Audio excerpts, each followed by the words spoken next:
வணக்கம். இந்த நியூஸ் 18 தமிழ்நாடு செய்திகளை தொகுத்து வழங்குவதற்காக நான் பாலவேல் சக்கரவர்த்தி. செய்திகளை விரிவாக பார்ப்பதற்கு முன்னர் முதலில் தலைப்புச் செய்திகளை பார்க்கலாம். மதுரையின் பாரம்பரியத்தை போற்றும் மாமுதிரை விழா தொடக்கம். 4 நாட்கள் நடைபெறும் விழாவை காணொலி மூலமாக தொடங்கி வைத்தார் முதலமைச்சர் மு.க.ஸ்டாலின். 1971ஆம் ஆண்டு மதுரையைத்தான் மாநகராட்சி ஆக்கினார் அன்றைய முதலமைச்சர் தலைவர் கலைஞர் அவர்கள். அண்ணல் காந்தி அவர்கள் தன்னை அரையாடை மனிதராக மாற்றிக்கிட்ட இடமும் இந்த மதுரை தான். ஏன், என்னுடைய வாழ்க்கையில் மிகப்பெரிய திருப்பு முனை ஏற்படுத்தின திமுக இளைஞரணி தொடங்கப்பட்டதும் இந்த மதுரை மண்ணில் இருந்து தான். தகுதி நீக்கத்தை தொடர்ந்து மல்யுத்த போட்டிகளில் இருந்து ஓய்வு பெறுவதாக வினேஷ் போகத் திடீர் அறிவிப்பு. போராடும் சக்தியை முற்றிலும் இழந்து விட்டதாக எக்ஸ் தள பதிவில் வேதனை.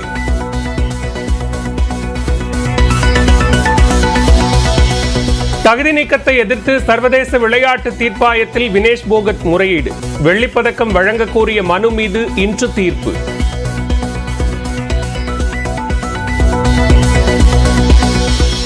பதக்கம் வென்ற வீராங்கனையாக வினேஷ் போகத்தை வரவேற்போம் என ஹரியானா அரசு உறுதி. வெள்ளிப்பதக்கம் வென்றவருக்கான பரிசு வழங்கப்படும் என அறிவிப்பு.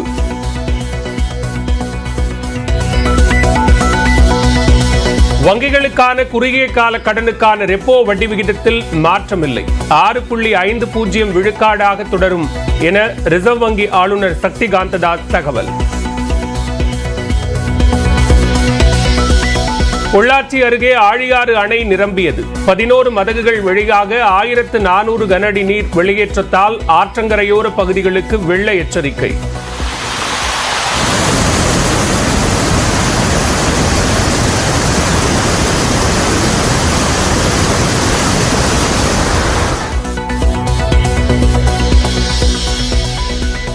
வயநாடு நிலச்சரிவை அடுத்து முல்லை பெரியாறு அணைக்கு எதிராக கேரளாவில் சமூக ஊடகங்களில் பரப்புரை. முல்லை பெரியாறு அணையிடமிருந்து கேரளாவை காப்போம் என இன்ஸ்டாவில் பதிவிட்டுள்ள அமலா பால். அருப்புக்கோட்டை அருகே அரசு பேருந்து மீது மோதிய சரக்கு வாகனம். பள்ளி மாணவர்கள் 10க்கும் மேற்பட்டோர் காயம்.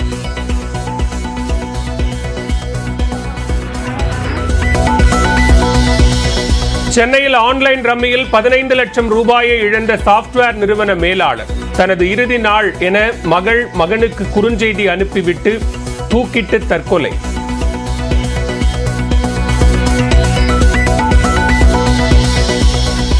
ஆம்ஸ்டாங் கொலை வழக்கில் சிறையில் உள்ள ரவுடி நாகேந்திரனை விசாரிக்க காவல்துறை முடிவு.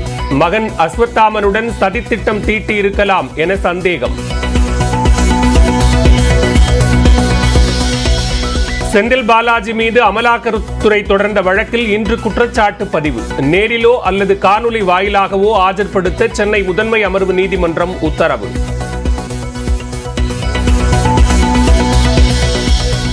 கோவை மாவட்டம் வெள்ளலூர் குளக்கரையில் பட்டாம்பூச்சி பூங்கா திறப்பு. 103 வகையான பட்டாம்பூச்சிகளை காண ஏற்பாடு.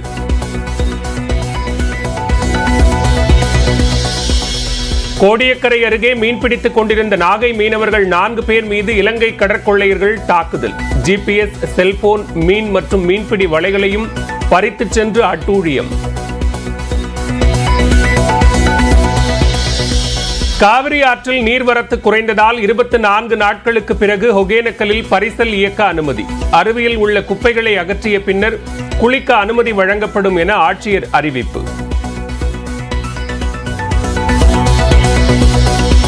உத்தரப்பிரதேசத்தில் கங்கை யமுனை ஆறுகளில் வெள்ளப்பெருக்கு.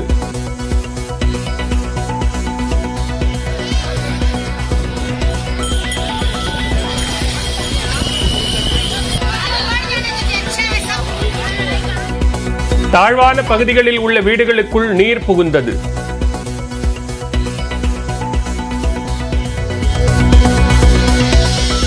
தெலங்கானா மாநிலம் ஹைதராபாத் அருகே சிறுவன் ஓட்டிய கார் மோதி விபத்து.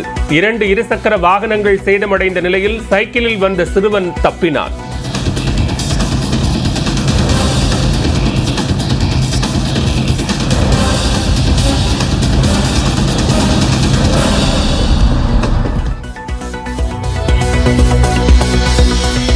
வங்கதேசத்தில் இடைக்கால அரசு இன்று பதவியேற்கிறது. நோபல் பரிசு பெற்ற முகமது யூனூஸ் அரசுக்கு தலைமை ஏற்கிறார்.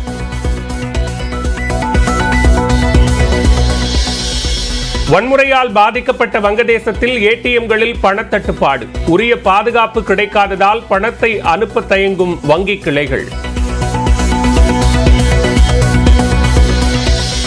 ஒலிம்பிக்கில் மீண்டும் தங்கம் வென்று வரலாறு படைப்பாரா நீரஜ் சோப்ரா? இன்றிரவு நடைபெறும் ஈட்டி எறிதல் இறுதிச் சுற்று போட்டியை ஆவலுடன் எதிர்நோக்கும் இந்திய ரசிகர்கள். விண்கலம் கோளாறால் விண்வெளி மையத்தில் உள்ள சுனிதா வில்லியம்ஸ் பூமிக்கு திரும்புவது மேலும் தாமதம். 8 நாள் பயணமாக சென்றவர் மேலும் 8 மாதங்களுக்கு திரும்ப மாட்டார் என தகவல்.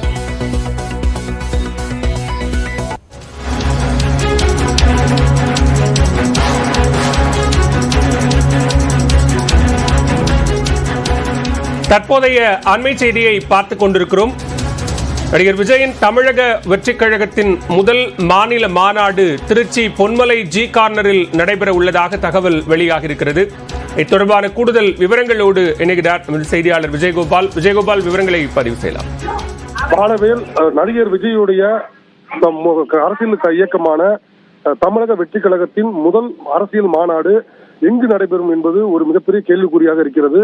அவர்கள் திருச்சி, மதுரை, சேலம், கோயம்புத்தூர் ஆகிய மாவட்டங்களில் இந்த மாநாடு நடைபெறலாம் என்ற ஒரு பார்வையும் இருந்தது. ஆனாலும் கூட திருச்சியில் மிக முக்கியமாக திருச்சியில் இந்த மாநாடு நடத்த வேண்டும் என்பதில் திருச்சி மாவட்டத்தை சேர்ந்த நிர்வாகிகளும் பொதுச் செயலாளர் புசி ஆனந்தும் ஆர்வம் காட்டுவதாக கூறப்படுகிறது. அதன் அடிப்படையில் சட்டமன்ற தேர்தலுக்கு முன்பு திமுக மாநாடு நடத்திய திருச்சி சிறுவனூர் உள்ள அந்த மைதானம் மற்றும் நாடாளுமன்ற தேர்தலுக்கு முன்பு விடுதலை சிறுத்தைகள் கட்சி மாநாடு நடத்திய மைதானம் மற்றும் ஐஜேகே மாநாடு நடத்திய மைதானம் ஆகிய 3 மைதானங்கள் மட்டுமல்லாது இனாம்குளத்தூர் பகுதியில் உள்ள மற்றொரு மைதானத்தையும் புஷி ஆனந்த் நேரடியாக பார்வையிட்டார். ஆனால் இந்த மாநாடு நடத்தும் இடங்களில் அவர்கள் விஜயின் ரசிகர் மன்றத்துக்கு கொடுப்பதற்கு மறுத்துவிட்டார்கள் என்று ஒரு தகவல் கூறப்படுகிறது. அதற்கு அடுத்தபடியாக தற்பொழுது பொன்மலை ஜி கார்னர் பகுதியில் ரயில்வேக்கு சொந்தமான மைதானத்தை தற்பொழுது அவர்கள் வாடகைக்கு வேண்டும் என்று கேட்டுள்ளார்கள். அதற்காக அவர்கள் ஒரு மனு ஒன்றையும் கொடுத்துள்ளதாக கூறப்படுகிறது. இந்த மனுவின் மீதான முடிவு என்பது ரயில்வே வாரியத்தின் முடிவுக்கு உட்பட்டது. இந்த பொன்மலை ஜி கார்னரை பொறுத்தவரை திமுக, அதிமுக மற்றும் பிஜேபி பிரதமர் மோடி நேரடியாக இங்கு வந்து பிரச்சாரம் செய்திருக்கிறார். மிக முக்கியமான அரசியல் கட்சிகளுடைய பல்வேறு திருப்பு முனைகளை ஏற்படுத்திய ஒரு மைதானமாக கருதப்படுகிறது. இந்த இடத்திற்கு இவர்களுக்கு அனுமதி கிடைக்குமா என்பது அடுத்த பட்சமாக இருந்தாலும் கூட தற்போது நிலவரப்படி இவர்கள் இந்த இடத்தில் மாநாடு நடத்துவதற்காக அனுமதி கேட்டிருக்கிறார்கள் என்பதுதான் தற்போதைய தகவல். அதே போல இந்த இடத்தை முழுவதுமாக அளந்து அதை சரி செய்யும் பணியில் ரயில்வே ஊழியர்கள் ஈடுபட்டு வருவதால் மாநாட்டிற்கு இந்த இடம் ஒதுக்கப்படலாம் என்ற ஒரு நம்பிக்கையும் விஜய் ரசிகர்களுக்கு பிறந்துள்ளது. ஆக மொத்தத்தில் நடிகர் விஜயோடைய முதல் அரசியல் மாநாடு திருச்சியில் நடப்பதற்கான நிறைய அந்த காட்சிகள் தென்படுகிறது. பாலா, நன்றி விஜயகோபால், விரிவான விவரங்களுக்கு. அரசியல் மட்டுமின்றி தனது வாழ்க்கையிலும் முக்கியமான இடம் மதுரைக்கு உள்ளதாக தமிழ்நாடு முதலமைச்சர் மு.க.ஸ்டாலின் தெரிவித்துள்ளார். மதுரை மாநகரின் பாரம்பரியம், கலாச்சாரத்தை போற்றும் வகையில் மாமதுரை விழா இன்று தொடங்கி வரும் 11ஆம் தேதி வரை நடைபெறுகிறது. இதன் தொடக்க நிகழ்ச்சி மதுரை தமுக்கம் மைதானத்தில் நடைபெற்றது. இதில் காணொலி வாயிலாக பங்கேற்று முதலமைச்சர் மு.க.ஸ்டாலின் தொடங்கி வைத்தார். பின்னர் காணொலியில் பேசிய ஸ்டாலின், சென்னைக்கு அடுத்ததாக 1971 மாநகராட்சியாக மாற்றப்பட்ட நகரம் மதுரை என்றும், தவறு செய்தவன் மன்னனே ஆனாலும் கண்ணகி கேள்வி கேட்ட மண் மதுரை எனவும் பெருமிதம் தெரிவித்தார்.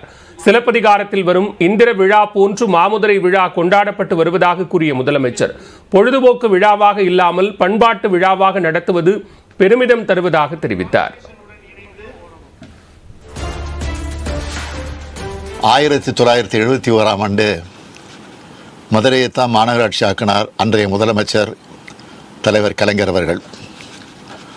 அண்ணல் காந்தி அவர்கள் தன்னை அரையாடை மனிதராக மாற்றிக்கிட்ட இடமும் இந்த மதுரை தான்.